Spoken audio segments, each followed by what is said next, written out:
I created the Children's Law Center in 1989.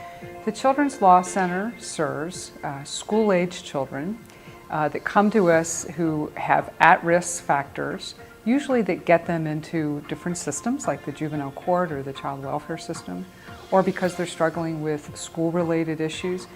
Many of the young people that we serve are incarcerated, or they are involved in the juvenile or family court systems.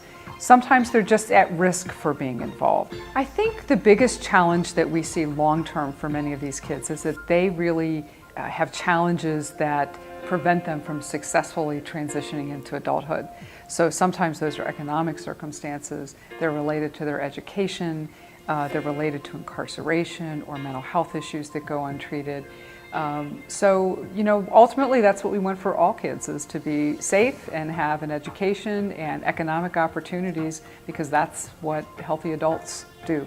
Through our advocacy on behalf of kids, we're able to help children navigate those difficult situations, as well as to help them become self-advocates for themselves. And through that, we're able to create outcomes for them where they have more economic opportunities, where they have more stable and supportive living situations, and kids where they can be just kids and be free from mental and physical harm.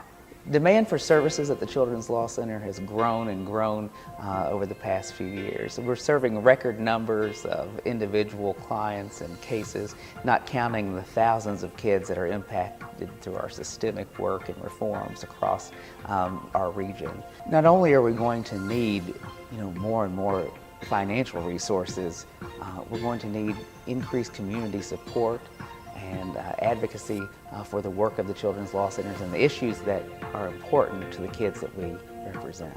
I'd like to thank all of the people that support the Children's Law Center, whether it's through financial contributions or other forms of support.